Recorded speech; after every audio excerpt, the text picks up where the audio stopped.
अंधेरी रात थी। हवा तेज चल रही थी। एक छोटी सी बस्ती के एक पुराने घर में सोना और नैना अपनी माँ के साथ रहती थी। सोना का रंग काला था, जबकि नैना दूध जैसी सफेद थी। सोना जितनी शरीफ और भोली थी, नैना उतनी ही अकड़ वाली और अपनी सुंदरता पर घमंड करने वाली लड़की थी।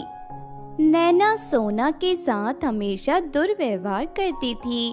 जब भी दोनों के पापा नए कपड़े लाते, नैना तुरंत उससे छीन लेती थी। अरे सोना, ये सुंदर कपड़े तेरे काले रंग पर अच्छे नहीं लगेंगे। तू इनमें और भी गंदी लगेगी। मैं पहनूंगी इन्हें, समझी ना? सोना की आंखों में आंसू आ जाते हैं। वो चुपचाप अपनी माँ के पास जाकर रोना शुरू कर देती है। माँ उसका सर सहलाते हुए कहती है, बेटा, सुंदरता मन से होती है। जो इंसान अंदर से सुंदर होता है वही सच्चा सुंदर होता है। तेरी माँ हमेशा तेरे साथ है, फिक्र मत कर। सोना माँ की बात सुनकर थोड़ा शांत हो जाती है, पर अंदर ही अंदर दुख महसूस करती है। कॉलेज में भी उसके साथी उसके रंग को लेकर चिढ़ाते थे। कोई उसके पास बैठता नहीं था, कोई उसका हाथ नहीं पकड़ता था। वो अकेला सा महसूस करती थी। एक दिन घर पर सोना ने सोचा कि अगर वो भी नैना की लिपस्टिक लगा ले तो शायद थोड़ी अच्छी दिखे। उसने धीरे से लिपस्टिक उठाई और अपने होठों पर लगा ली। तभी नैना तेज कदम से आई। अरे सोना, तू ये क्या कर रही है? ये मेरी लिपस्टिक है, रख तू वहाँ पे रख। सोना डर के मारे कुछ बोल नहीं पाई। उसकी आंखों में आंसू आ गए थे। मेरी लिपस्टिक कैसे छुए तूने? हाँ, तेरी औकात नहीं है मेरी लिपस्टिक लगाने की। चल भाग यहाँ से, वरना मैं ऐसा पीटूंगी कि तेरा मुंह दिखाने के लायक नहीं बचेगी तो। ये कहकर नैना जोर से एक थप्पड़ सोना के गाल पर मार देती है। सोना गिर जाती है, फिर भी नैना रुकी नहीं। उसने सोना को मारना शुरू किया। अगर माँ से कुछ बोला ना तो तुझे नदी में फेंक दूंगी, समझ गई ना तू? चुपचाप अपना मुंह बंद कर और ये अपना काला मुंह लेकर चली जा यहाँ से। सोना रोते रोते सुन रही थी। माँ घर पर नहीं थी। जब माँ आई तो सोना चुप रही। माँ ने देखा कि सोना के हाथ और पैर में चोट लगी है। माँ ने सोना से पूछा, बेटा, तुझे ये चोट कैसी लगी? दिखाओ तो, देखो कितना खून बह रहा है। बताओ तुम्हें ये चोट कैसी लगी? सोना चुप थी। उसने सोचा कि अगर माँ को सच बता दिया तो नैना सच में उसे नदी में गिरा देगी। उसने झूठ बोल दिया कि वो गिर गई थी। माँ ने उसके जख्म साफ किए, पर उसका दुख नहीं समझ पाई। दिनों के साथ वक्त आगे बढ़ने लगा। एक दिन एक अमीर लड़के का रिश्ता आया सोना के लिए। माँ खुश थी। उसने नैना से कहा, नैना मेरी बेटी सुन, जब वो लोग आए तो तू सामने मत आना। तेरा रंग गोरा है, कहीं उन्हें लगे ना कि तू लड़की है। और वैसे भी तू जानती है तेरी बहन को कितने लड़के वाले आकर देख चुके हैं।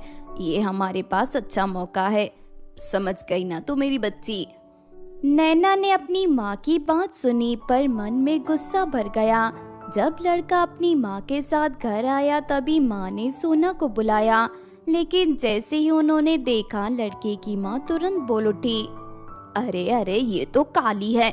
हमने अपने बेटे की शादी किसी कलोटी लड़के से नहीं करेंगे। हमारी जब बात हुई थी आपने नहीं बताया कि आपकी बेटी काली है, वरना हम यहाँ रिश्ता ही नहीं लेकर आते। अपनी माँ की बातें सुनकर लड़का थोड़ा गुस्सा हो गया और कहा, माँ, आप ऐसा किसी की बेइज्जती नहीं कर सकती। रंग से इंसान की अच्छाई नहीं देखी नहीं जा सकती। और वैसे भी मुझे पता था कि लड़की सांवले रंग की है। पंडित जी ने मुझसे पहले ही कहा था। नैना ये सब देख रही थी। उसने देखा कि लड़का अमीर भी है और अच्छा भी। उसने तुरंत एक चाल चली। नैना अंदर आ गई। जल्दी से अपने सुंदर कपड़े पहने, गहने डाले और सज धज कर बाहर आई। लड़के की माँ उसकी सुंदरता देखकर हैरान रह गई। अरे वाह, ये तो परी जैसी सुंदर है। ये हमारे बहू बनेगी। चौधरी जैसे चांद की तरह चमक रही है ये लड़की, और आप हमें ये काली कलोटी बैंगन लोटी को दिखा रही थी। उन्होंने तुरंत शादी फिक्स कर दी। माँ ये सब देखकर गुस्से में भर आई। तुझे शर्म नहीं आती? तेरी बहन का रिश्ता आया था, तूने ये सब क्यों किया? अब कौन करेगा तेरी बहन से शादी? माँ मैं इतनी सुंदर हूँ तो मुझे ही उस अमीर लड़के से शादी करनी चाहिए। सोना तो वैसे भी काली है, उसके लिए कोई और देख लेना। आपने देखा ना लड़के की माँ क्या कह रही थी? सोना की आंखों में आंसू भर आए। वो दौड़ती हुई घर से बाहर भाग गई। सोना बिना सोचे समझे दौड़ती चली गई। उसके दिल में बस एक ही दुख था, उसकी अपनी बहन ने उसे धोखा दिया। नैना की हर बात, हर बेइज्जती उसके मन में गूंज रही थी। मैं इतनी बुरी क्यों हूँ? भगवान ने मुझे इतना काला क्यों बनाया? क्या सच में सिर्फ सुंदरता ही सब कुछ होती है? बोलिए ना भगवान जी, बोलिए ना। वो जंगल के एक सुनसान रास्ते पर पहुंच गई। आंसू पोंछते पोंछते वो एक कुएं के पास पहुंच गई। रात का समय था, चांद की हल्की रोशनी पानी पर पड़ रही थी। वो दौड़ती हुई नीचे गिर गई और उसका पर्स कुएं में पड़ गया। वो धीरे से झुककर उसे उठाने लगी पर वो फिसल गई।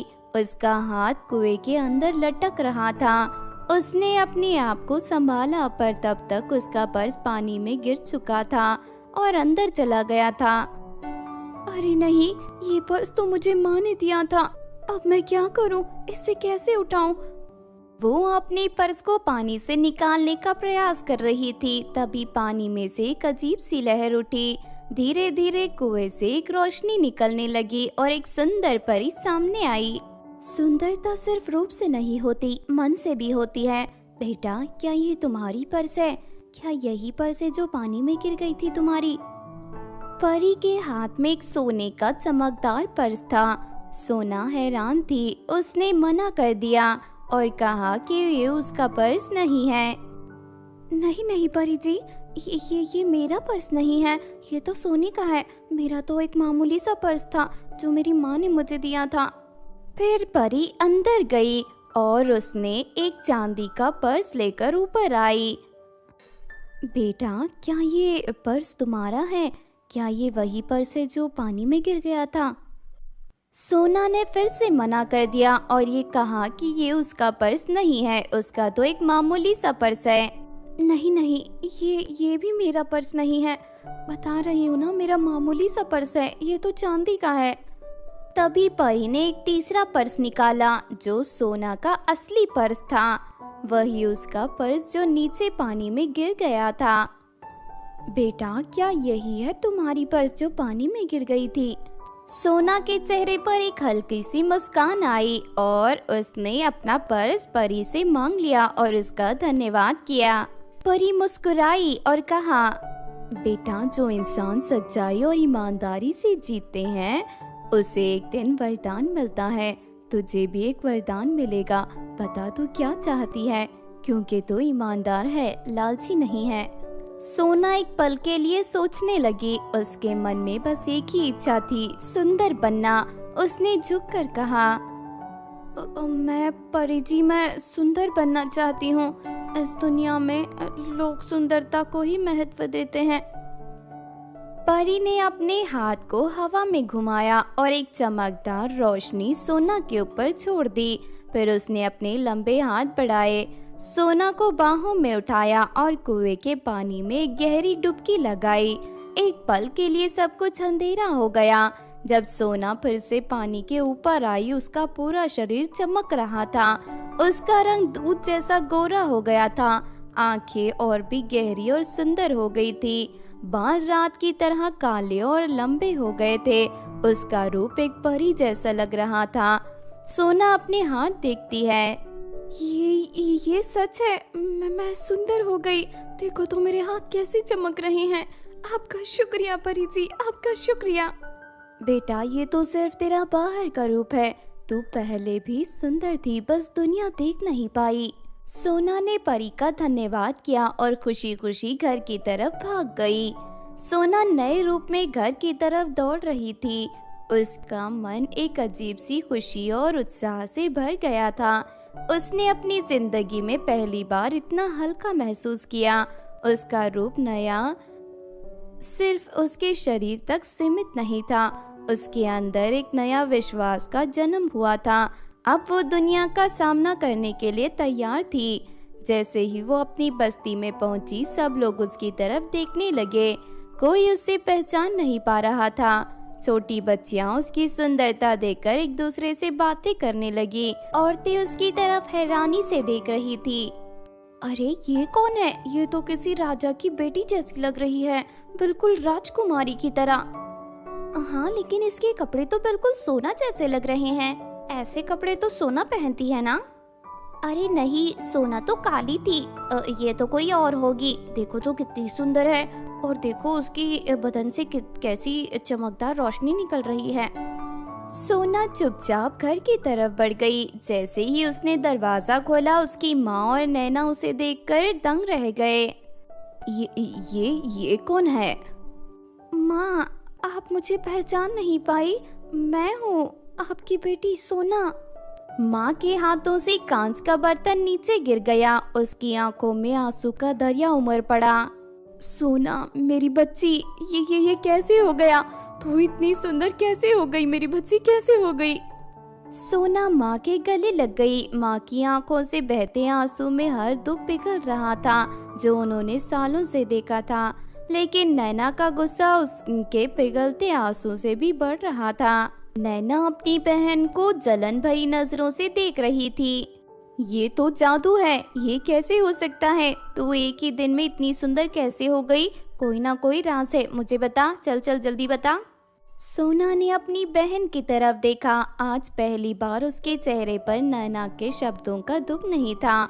उसने शांत स्वर में कहा, नैना, मैंने तो बस ईमानदारी दिखाई है और परियों ने मुझे ये वरदान दिया है, कुएं की परी ने। नैना का दिमाग घूम गया। उसने तुरंत पूछा, कहाँ? कौन सा कुआं? मुझे भी बता। कहाँ है वो कुआं? कहीं जंगल की तरफ तो नहीं? सोना, इसे मत बता। ये अपने लालच की वजह से किसी न किसी दिन मुसीबत में जरूर पड़ेगी। मत बता इसे कुछ भी। लेकिन सोना की रूह आज भी प्यारी थी। उसने सोचा कि अगर नैना भी ईमानदारी से परी का सामना करेगी तो शायद उसका भी भला हो सकता है। सोना ने धीरे से कहा, जंगल के बीच एक कुआं है। परी वहां आती है और सिर्फ सच्चे इंसान को वरदान देती है। तुम भी सच्चाई और ईमानदारी दिखाना। नैना ने ये सुना और बिना सोचे समझे वहां भाग गई। उसके मन में बस एक ही बात चल रही थी, अब वो सोना से भी ज्यादा सुंदर बनेगी। रात का समय हो चुका था। जंगल का माहौल डरावना लग रहा था, लेकिन नैना को सिर्फ एक ही चीज दिख रही थी, परियों का जादुई कुआं। जैसे ही वो कुएं के पास पहुंची, उसने अपना पर्स जानबूझकर कुएं में डाल दिया। फिर हाथ जोड़कर इंतजार करने लगी। थोड़ी देर बाद वहां परी पानी से बाहर आई। उसके हाथ में एक सोने का पर्स था। बेटा, क्या ये पर्स तुम्हारा है? क्या ये पर्स वही है जो तुम्हारा पानी में गिर गया था इस कुएं में? सोने का पर्स देखकर नैना की आंखें चमक गई। उसने खुशी से अपना सर हिला दिया। सोने का पर्स? हाँ, ये मेरा ही पर्स है। ये मेरा है। नैना की बातें सुनकर परी थोड़ा गुस्सा हो गई, लेकिन फिर भी उसने एक और पर्स दिखाया जो चांदी का था। बेटा, क्या ये चांदी का पर्स भी तुम्हारा है? हाँ, ये सोने चांदी के दोनों पर्स मेरे हैं। मेरे से ही पानी में गिर गए थे। जैसे ही उसने ये कहा, परी की मुस्कुराहट एकदम से खत्म हो गई। उसका रूप बदलने लगा। उसके सफेद पंख काले होने लगे। उसका चेहरा एक भयानक चुड़ैल का रूप ले चुका था। नैना की आंखों में डर साफ दिख रहा था। नैना घबरा गई थी। ये क्या हो रहा है? कौन हो तुम? कहाँ गई परी? मैं वही हूँ जो सच्चों को वरदान देती हूँ और लालची को सजा। तू झूठी है, तुझे झूठ बोलने की सजा मिलेगी, सजा। नैना भागने लगी, लेकिन चुड़ैल के हाथ लंबे हो गए और उसने नैना को झपट लिया। नैना चिल्लाने लगी, छोड़ो मुझे, मुझसे गलती हो गई। नहीं, ये दोनों पर्स मेरे नहीं है। छोड़ो मुझे। लेकिन चुड़ैल ने बिना एक शब्द कहे उसे पानी में खींच लिया। नैना जोर जोर से चीखने लगी, लेकिन उसकी चीखें सिर्फ जंगल के अंधेरों में खो गई। उसने तैरना नहीं आता था और धीरे धीरे वो पानी के अंदर डूब गई और जंगल में गूंज रही थी आवाज, एक लालची लड़की की चीखें। 2 दिन बाद बस्ती में चर्चा हो रही थी कि नैना जंगल में गई थी और वापस नहीं आई। माँ परेशान थी, लेकिन अंदर ही अंदर उसके मन में एक दुख नहीं था। बेटा, जो अपनी ही बहन के साथ नाइंसाफी करे उसका अच्छा कैसे हो सकता है? मैंने तुझसे कहा था कि उसे मत बताना, उसका लालच उसे ले डूबा शायद। तभी एक कार बस्ती में आई। वही अमीर लड़का अपनी माँ के साथ घर आया। उसकी माँ हैरान थी। ये तो वही लड़की है जो काली थी, ये इतनी सुंदर कैसे हो गई? लेकिन लड़का चुप रहा। उसने माँ की तरफ देखा और कह दिया, माँ, मैंने कहा था ना, सुंदरता मन से होती है। इस लड़की का दिल अच्छा है और मुझे सिर्फ इसका दिल चाहिए। मुझे इसके रंग रूप से कोई वास्ता नहीं। मैं शादी करूंगा तो इसी से करूंगा, समझ गई ना आप? लड़के की माँ ने कुछ नहीं कहा।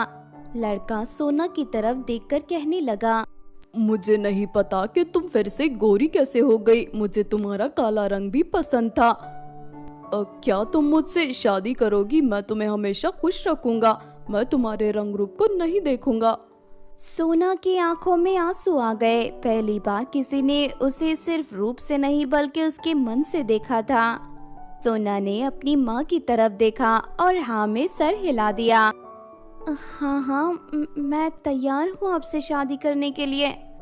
सब लोग ताली बजाने लगे। माँ की आंखों से खुशी के आंसू बह गए और फिर शादी हो गई। सोना और लड़का दोनों खुशी खुशी जीने लगे।